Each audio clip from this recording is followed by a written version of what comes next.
The following is a fan-based discussion. All properties discussed are property of Toei Inc., Bandai, Hasbro, and Subaru Productions. Hello everyone, welcome back to another episode of Tokucast Reviews, episode number 147.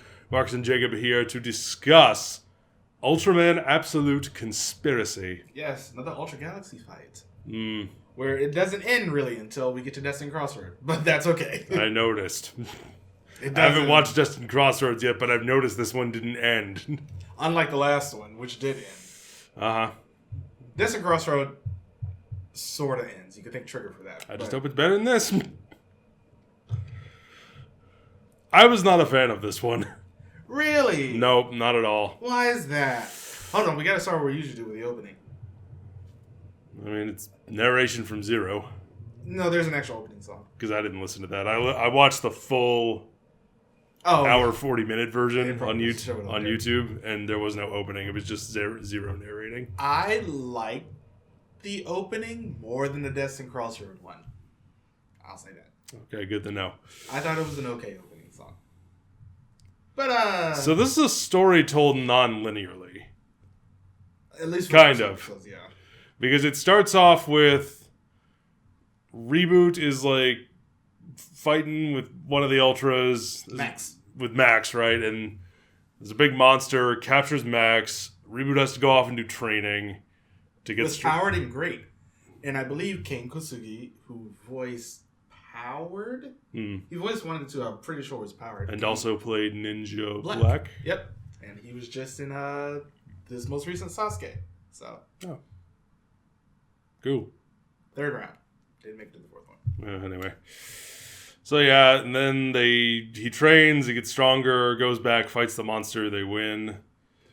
Yeah. And then we cut back, and then the next part is a flashback showing the origin of Belial, which is not handled the greatest. Yeah, it feels a little stilted. Stilted is a good way to describe this whole thing. I would say, especially for the first 3 episodes, I think Triggers is probably handled the best out of the 3. And I say Triggers especially because I'm sitting here like, I wonder how all of this could have been solved if Tara had just banged him. None of Taiga would have happened. None of Taiga would have happened if somebody had just said yes to Segs. But it's funny because it's true though. We're sitting here like, well, if only Segs had happened, then we wouldn't be here. We wouldn't have had Taiga. And we'd be all the better for it. I was going to say, would we miss anything? We'd be all the better for it. You both. Anyway, and then we have part 3, which is the longest part. It is quite long, yeah. Where altogether it was an hour and 40 minutes, and it felt like it was an hour and 20 minutes too long. I feel like this is a story you could have told in 20 minutes. But then we have, what is the main villain's name? The Absolutians. The Absolution, Absolute Titan, something like that. Tartarus. Tartarus, thank you. And Titan shows up later, and I really like Titan's character. So, Tartarus shows up, and then they all fight. Basically, Tartarus is like, he pulled alternate versions of Trigger and Belial out of their timeline. Yeah.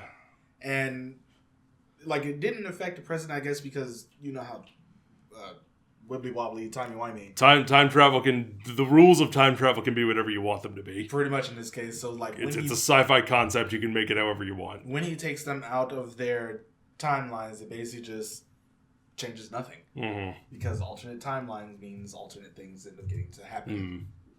Kind of like Avengers Endgame rules. Yeah. I will say, this is sort of like the origin of Reboot, where we get to see where he got to in New Generation Hero, where he was the best. I still think he's quite good in this, although he doesn't play as much of a central story. He's much less of a go-getter this time around, because Reboot in, what was the last thing we watched with him? New Generation Heroes. Reboot in that was a character who just got stuff done. Yeah. Just like, all right, Reboot, we need to do this. I have already done that.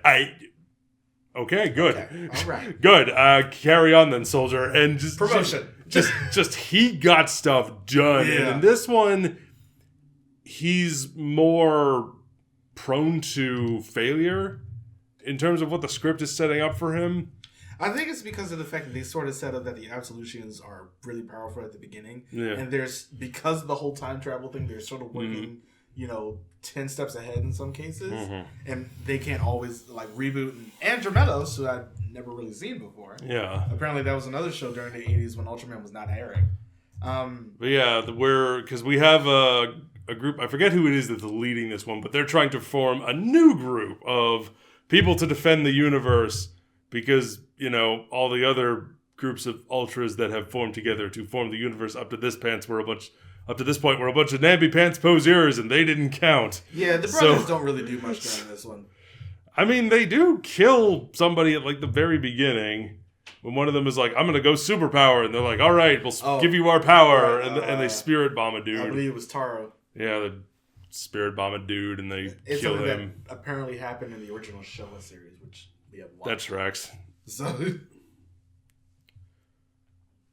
the thing that I hated most about this, it was the editing and the way it was shot and the way that it looked. They fixed a lot of this in Destined. But yeah, one of the things that we have always lauded Ultraman for is its sense of scale and its sense of weight.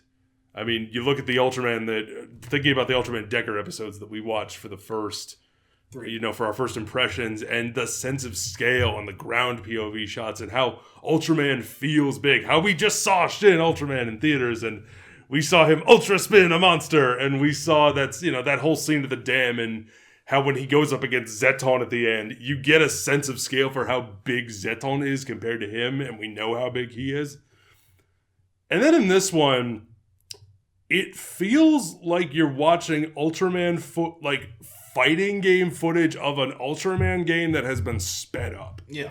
Almost every single shot in this is just like, we're going to plant the camera here, or we're going to zoom it in really close, like it's too close to the action, or it's too far from the actors. And everyone, and it looks like fighting game pre-fight dialogue. Like, character is here, we talk, we fight. And it's just that for an hour and 40 minutes, and by about minute 10, I was getting a headache because it was just like, oh my God, will you change it up, please? Why is everything so fast and the camera is whipping around so much in ways that don't convey a sense of scale or weight or anything?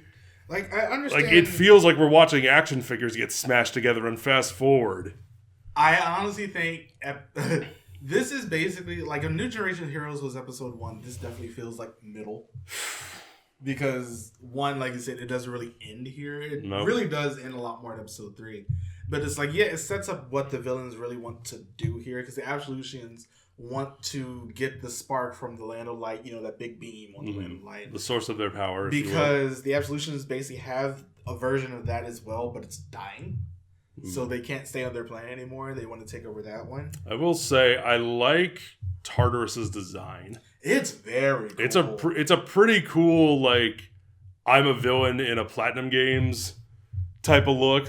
Where it's very sleek. It's got the lower half cape, the pauldrons that are not too big and not too floppy.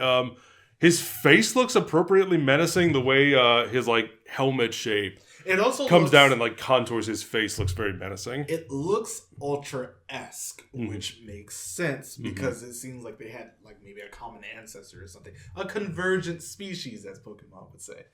So, but yeah, and Pokemon is completely accurate when it comes to science. We know this. It's true. That's why Magargo is hotter than the sun.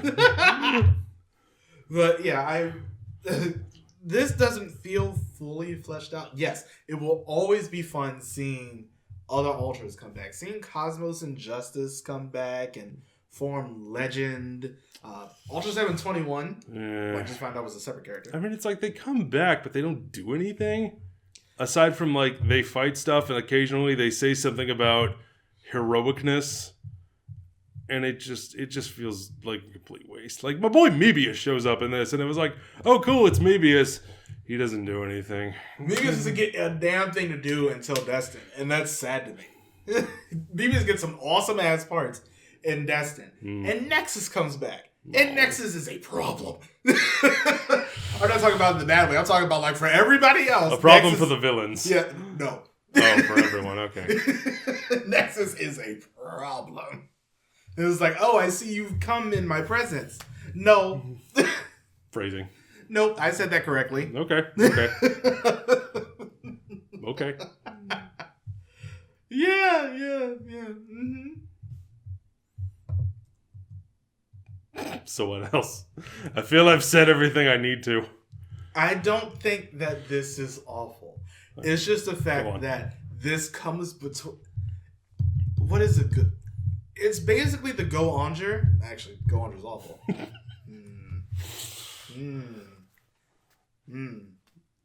This is basically the Go Sager between the Shinkenger and the Go Kaiger. Okay. Where I don't think it's bad, especially because I actually quite like Go Sager for a good portion of that show. Even the ending. But not quite up to the standards of what came before or after, but serviceable in its own right. Yeah. Destin, I believe, fixes a lot of the problems that you would have with it. We will be reviewing it, so we'll see. It's really interesting to see. Like, I watched this pretty much all in order, and Destin just ended, like 2 weeks ago? So, I got to watch all of that, and I caught up, and then I just waited for the last episode. It was great. And it also explained why they showed up in Trigger for those 2 episodes. Okay. And we don't know exactly where the story's going to go next because the story's not actually fully over. Wait for part 4, I guess. Yeah, but it feels like, at least where episode 3 ended, it felt like a good stopping point for a good portion of everybody else. Okay. But Absolute, I'm glad you enjoyed this one. Yeah, I think it's just a little bit weaker, especially because I see what you did with the filmography and things like that. But I really do think they fix a lot of the issues in the next part. Well, I hope it's better, indeed. Yeah. Hope they fix them. But yeah, let us know what you thought of The Absolute Conspiracy in the comments below. Don't forget to join us on all the things. Oh boy. Next time. Next week, we are reviewing Dun Brothers. That's what we're doing. We're going to do it the week after it ends.